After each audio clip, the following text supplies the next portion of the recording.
Hey everybody. Welcome back to the third episode. Oh, you were supposed to say that. It's the third episode of Keeping It Real with Susan and Chalese. I'm going to start saying Chalese and Susan so we can just mess people up. Oh. Okay. So it's like at this point I want to do a quiz for people. Like, do they know who's who? Ooh, right? Have they been paying attention? That's good. Yeah. Which one are you? I don't know. I don't know either. I don't know. Do you guys know? Hey, we would love it if you guys comment and tell us if you know who's who. That's what we want in the comments. And also, please subscribe, like, share, comment. Yes. Share with anybody you feel that might need this. We know that we're getting heavy. We know that we're going through a lot of topics that aren't comfortable for most people to talk about. Right. This is not something that most people like to talk about. It's not something most people like to hear. It's also the reason why I wrote my book. I'm going to totally plug my book right now. Plug is that it. Okay? Plug away. Push it up there. Finding 40, A Mother's Walk with Grief. So I painted this picture. I painted this picture. Oh, I don't know. Okay. 5 years ago, actually. Cool. Yeah. Because it, for me, was a transformational time. And I was definitely, when the graphic designer asked me, what do you want the cover to look like? I was trying to explain it. And then I looked up on my wall and I was like, that painting right there. And I pulled it in and I was like, this. And so, that's awesome. That's yeah, so cool. Yeah. So I got a little bit of everything. Oh, and you know what's cool is that Holly Hope, one of my dear friends and amazing, I'm also doing a self-love retreat with her. Look at me plugging all of these things. I know. But she's actually putting these books in her emotion kits. That's awesome. For March. So, and so it's connection, cool. the emotion is connection, which I talk a lot about that, which is what we're doing and how we connected in the first place is over loss and grief. Right. So it's really powerful. So if you guys want to know more, I'm also going to put that in the comments below and in the description. So you guys can get my book and the emotions kit if you need to process through any of that. Awesome. Period. Your turn. That took a turn. You know, that's how it rolls, right? Yeah. Well, I mean, that's part of like what got us to where we are. I so did. Absolutely did. I think like in the last episode, we left off at a place where we were kind of talking about triggering things that people say, and it's like you understand that every single thing someone says to you, the intention is love and kindness. It just is. Yeah. It may take you a while to get there. And there's some pretty crazy things. And that led to me, actually, like someone said something to me on my anniversary last year. That triggered me so bad that I texted Chalese. And it takes years, or at least it took years for me. I don't know about, y'all or you, how fast I didn't speak up for a long time. I just felt kind of shamed. And so it was a moment, like I was having a hard day, and we never know. We never know from year to year, at least me, what it's going to be like, or what days are going to trigger me, or what feelings are going to come up, because there's so many different times. Yeah. So many different anniversaries, so many different things. So I take a week and just make sure I don't have stuff planned just in case, and then there are people that I know that they don't even really think about the date or the anniversary, and they're good with it. So we all do it in different ways. And I had a hard day last year, and I was expressing it to someone on the phone, and like, it's really hard. And they made the comment to me that it's been 10 years. Are you going to do this every year? Like, when are you going to get over this? And I know the intention was love, but it was a transformational moment for me, because I said, and what if I don't? What if I don't ever get over it? And every single year, this is how it's going to be, year after year. And I'm sad because I love someone who died, and it makes me sad. And every day I see my 4 beautiful children who lost their dad, who died. And I take this time of the year to feel it. I'd never, like I've spoken up before, but never quite like that. And Cheers to that. Well, it took 10 years, you know, and really it's like you through your journey, you do get to this point that I'm saying where you understand people love you, right? So what this person, they saw me in pain. Really, a lot of times, so think about this. Here's a deep thought.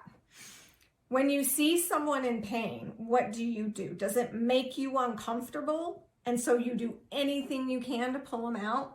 A lot of times that's what those comments are. Yes. I see it a lot in my coaching. It's like someone says something to the person, it triggers them. Their intention was to make them feel better or look at it a different way. But the reality is these hard feelings, when we're sad or angry, culture isn't comfortable with them. Mm-hmm. So it's more, you guys, if you can track with me. If you can't, just ignore me. A lot of times it's more a selfish comment, like, I don't know how to handle this. Let's get her to happy. Yes. Let's get her to, I don't know how to deal with sadness and grief and all of this. So let's get her to happy instead of sitting there. Like, can you ask yourself that? Can you sit with someone I don't know if I said that, who's really feeling a very intense, deep, raw emotion and love them through it and just support? Because that's why we suppress them a lot as well. Because we want to share, we want to tell people about them, we want to kind of purge them, right? Through voice and having someone listen. Yet a lot of times there's a shame that comes back at you, even though it's not meant that way. Like I can say over and over till I run out of breath, like the intention you think is you love them, you want them to be happy, you want them, but do you love them enough to let them sit in that raw emotion and just have space for them? Like, can you do that? That's a really powerful question. And that's really honestly such a good one to ask yourself. And like, I'm asking myself right now too. Like, there's so many times when it is. And I mean, we work with people, we're healers. We're people who understand and are empathetic and want to help people. And I'm thinking to myself, like, how often do I just sit and let people do that? Right. I feel like we can do that for each other, but there's also that moment of like, wait, how can I make this better? Right. For them. But is it because I'm uncomfortable? Yeah. So I just have a lot of practice with it with my coaching and my sessions, because people will sit with me and, cry and let out some of these emotions and thoughts. And I just sit there, and half the time I cry with them because I can feel it. It's real and it's raw. And I just, like, pretty much is what I do. Is there anything more? Yeah. Like, tell me more. Tell me more about that feeling, that anger. Describe that anger. Yeah. And it's really healing. Yeah. So on that same note, what is it that you exactly do? I do lots of stuff. I'm intuitive. So I love astrology is my tool. I know a lot of people are going to be like, what? But it's my grounded tool. It brings my intuition into a grounded chart that I can look at. So what it does is you give me your time of birth, date of birth, and place of birth, and it generates this table of where energies were in the sky when you were born, right? So planets, sun and moon, that kind of stuff. And then as you go throughout your life, they continue to move, and then they cause different changes. They don't cause them, sorry. It just affects you. The energy around you affects you. So that initial birth chart, it's what it's called, a birth chart. It just explains your wiring, your characteristics. It doesn't make anything happen. I actually believe you made it up. I believe you I always tell people, like, I feel like you sat at a long conference table in a conference room and kind of put this really cool map together. And it shows you like the goals you wanted to accomplish, the tools you brought in the tools that you brought in to help you. Cause like, you don't go like try to hike Mount Everest without taking tools with you. Yeah, right? you need If a you just blueprint show up, and you need like practice. right? So there are characteristics that you brought in that really help you and help you get to that goal. And then there's a bridge that with characteristics, and it's a beautiful thing. You It's know just what's a map. so... I call it soul destiny. Ooh, I like It's your that. soul destiny. So if you go to my website, astrologyandsoul.com or susanjensenfarmer.com, the soul destiny reading is based on what I just spoke about. And I think it's the single most powerful thing people can learn about themselves, understand some of that wiring, where they wanted to go, what they wanted to do with it. And also, I'm teaching a class right now on it too. Look at me, now I'm plugging. See? Teaching a class on it right now, and it's going over really well. It helps you understand the people around you, because if you can understand their goal, what they wanted to accomplish, the tools they brought in to do it with, and the bridge that helps them, put those two together, you can be really supportive and understanding. That's awesome that you said that, because, well, two things. Because one thing that I'm going to say is, just the other day, I was talking with Brent, my fiance. I like saying it like that, fiance. About my journey with Caleb. Uh-huh. And I was I said, I really believe in, whether you believe in a pre-existence or not, I believe that there was because energy doesn't ever die. So there's like... It's just energy, yeah. But I believe that we made basically a soul contract, my son and I, to be able to do this together. And I knew this was going to happen. And I basically signed up for this knowing it was going to be hard, but like what you talked about, like I know that you know my chart, but like I think it's so fantastic that you said it like that. And that's such a beautiful way to look at it. And whether you believe in energy or whatever you believe in, like it's just a tool, right? Like just like religion or believing in God or believing in energy or the universe or wine. Wine's a tool. Like it's such a wine is a tool. But it is such an empowering thing to really know. And you did a reading for me not too long ago, and I had Brent sit down with me and listen to it, and he was like, oh wow, that explains a lot. And so now he's gonna get a reading, and we're gonna get a couples reading, because it's, oh man, I can't even tell you how awesome it is. And even if you don't believe in it, it validates what you're feeling. I can guarantee you should try it out, because seriously, it will blow your mind. Yeah, when like I've come full circle. We talk about that, and I was agnostic when my husband Rick passed away. Like I didn't know what was out there, didn't care at all. It was like, I'm good. I'm really happy being me. And so whatever happens is fine. And I've done this full circle, because the more people I either have intuitive readings with, medium readings with, or, soul destiny readings with, there is a spark, a soul in every individual that's so different. Mm-hmm. And regardless of if you believe in a pre-existence or not, like what you talked about, there, in life, something's pushing you. Something's like, you have stuff that's hard that happens, and then it's this mountain climb to feel better and try, and sometimes you don't want to, and sometimes you do, and a lot of times this chart that I'm talking about can explain what's going on. Like I said, I was agnostic, so I didn't believe in anything, and like my jaw has dropped so many times with the timing and the energy. Like, science and physics has proven the planets emit energy. Yeah. And we're in that field. So that's all it is. There's this field. And then we have our wiring, our instincts, and how we were born, the energies we were kind of born with, our aura, right? All that's going to explain that stuff.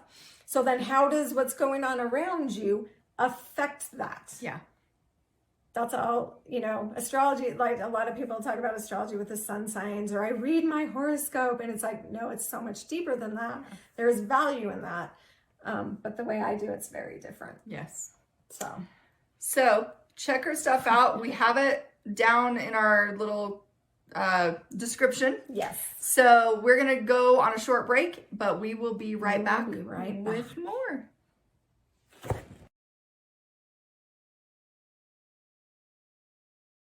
Hey everybody, welcome back to Keeping It Real with Susan and Chalese. So before I took over the show earlier, we were talking about, maybe transformational moments when you learned, someone maybe said something to you, or you had an experience where you learned to speak up, or kind of, stand up for yourself in a way that just spoke your truth. It, it doesn't have to be telling someone off or anything like that. Right, yeah. But it's kind of feels like this shift inside, like, oh, I've learned a lot. And not only that, I'm valuing me. And I understand maybe these people don't understand. And even with that, I'm valuing me. Yeah. And it's just a really great, there's a lot of judgment, a lot of criticism, a lot of people knowing how they would do it when you're in a trauma, yet they've never been in it. Right. And so to get to this point is a very, it's an accomplishment. It really is. I want Chalese to share. Do you have something to share? Yeah. You can take over the show. No, we share the show. We share the show. It's Susan and Chalese, We share the show. both of us. No, I do. There are a couple of things, and the one that is so, like, it just stands out to me more than anything, and I know I've talked to you about this before, but the one thing that it was the night of my son's funeral, I went to a bar. Fast? Oh, I guess I said stuff in the line viewing thing that was like sticking up, but not, No, it was the night of his funeral. Wow. Yeah.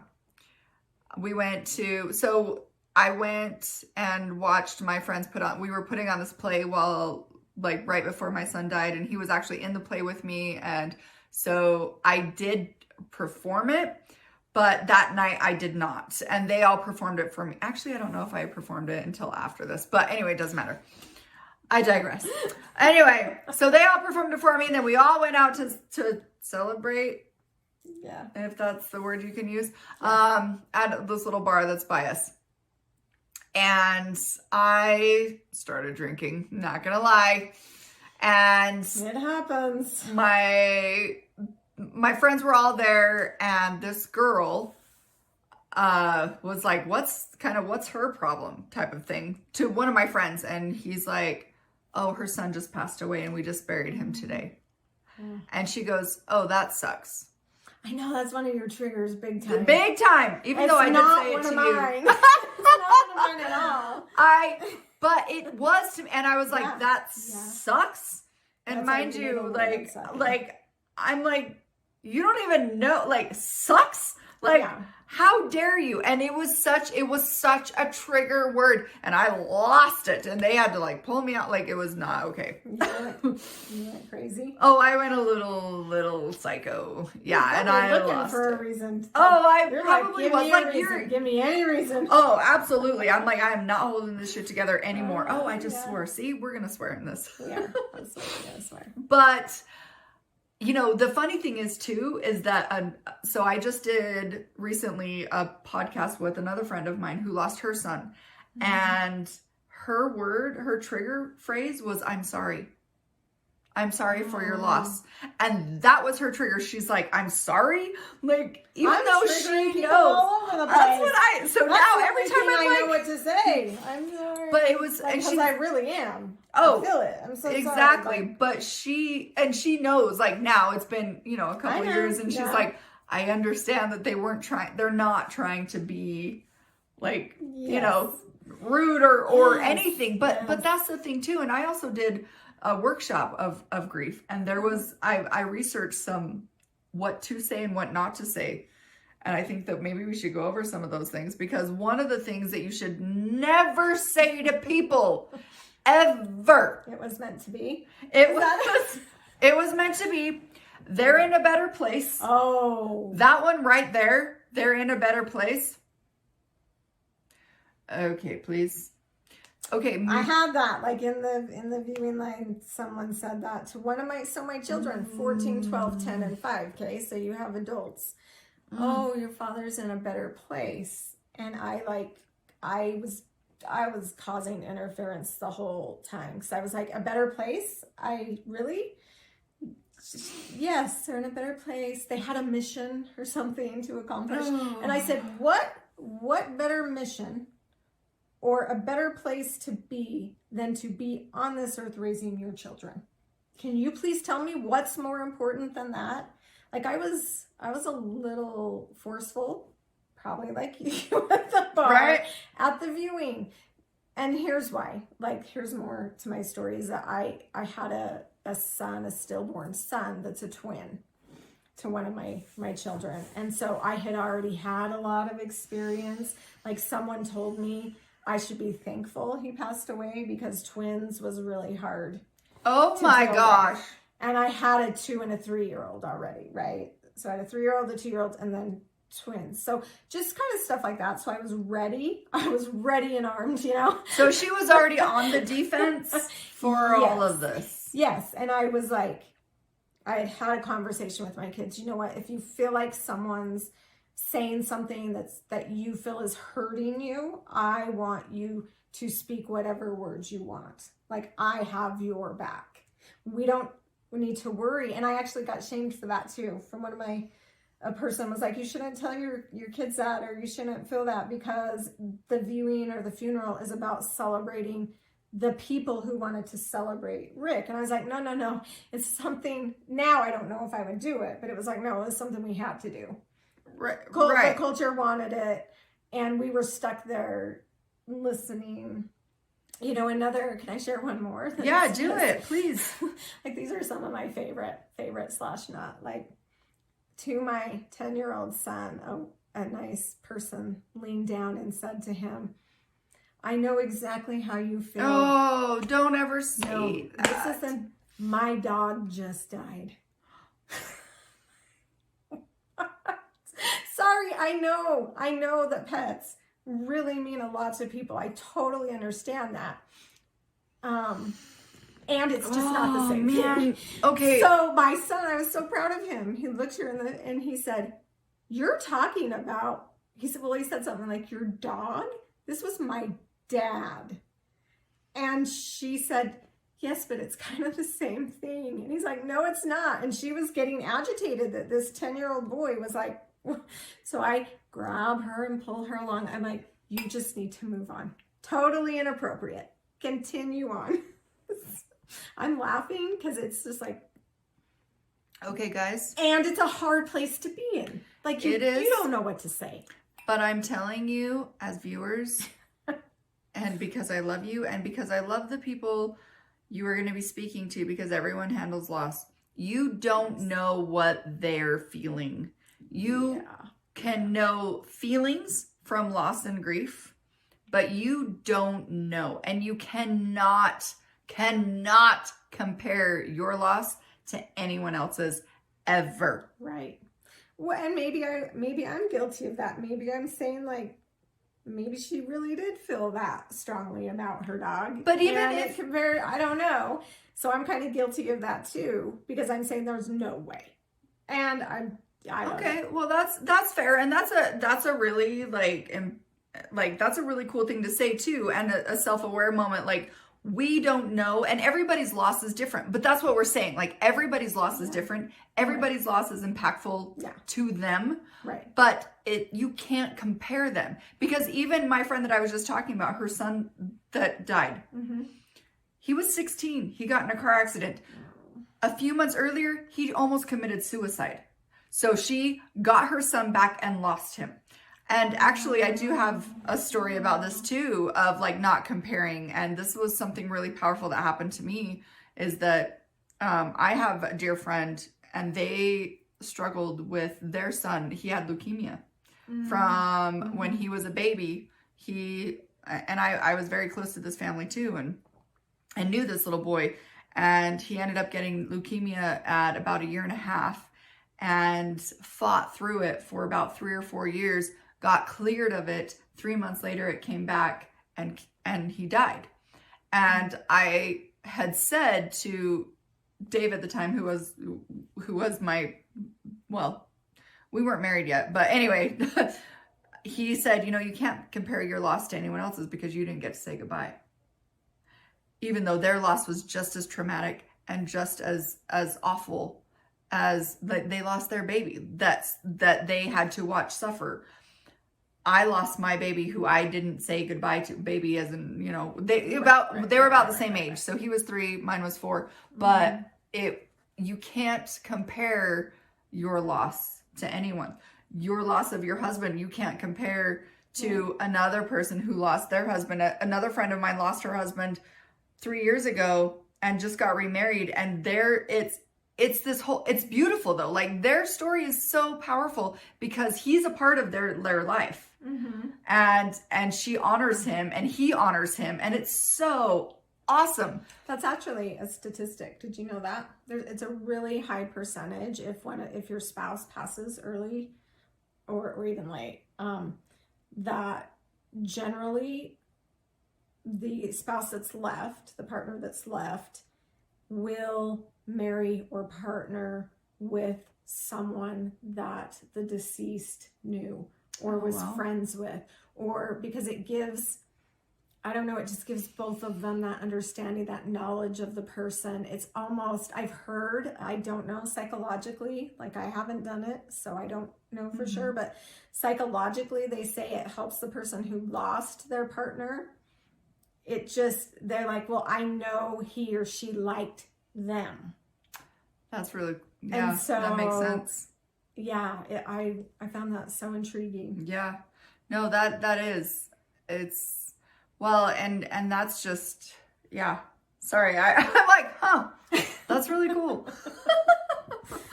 Yeah. But it makes sense because and it's something that we don't ever want to replace that person. Oh, that's what I was going to say. I was going to say that it reminds me of when I was with my ex-husband. I didn't think that anyone would ever understand what I was going through because Dave was there with me with Caleb. He knew Caleb. He knew how I was. He knew our whole story. He was a part of it. He was like his dad when his dad wasn't around. He was that person for me. Yeah. And I never believed that anyone would ever be able to relate or understand me. So why would I ever have another relationship with someone who wouldn't connect with me on that level?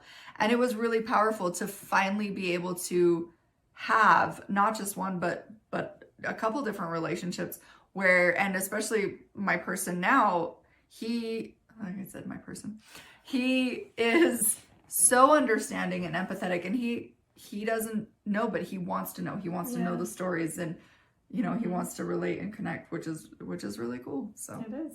Yeah, absolutely. Yeah. You just said absolutely. Absolutely. Next time we'll have to count how many times we say absolutely. Right. And give a prize away. Right. That's a good idea. Free reading or something. Or a book. Yeah, or a book. That. Well, we are at that time. We are at that time. So if you guys want to hear anything other than what we're talking about, any other topics that you really like, if you have a story you want to share, please, please, please let us know. We want to hear your stories. Even if you don't want to be on our show, you want to share something that, a comment or a feeling or a thought that you had, we would love to give you a shout out, recognize you, honor you, because we know that this is not an easy journey. It's not. So I'm also going to add to that, even if you just want to talk to someone who's been through it, I know there are lots of groups that do that. But you can also contact us. Yes.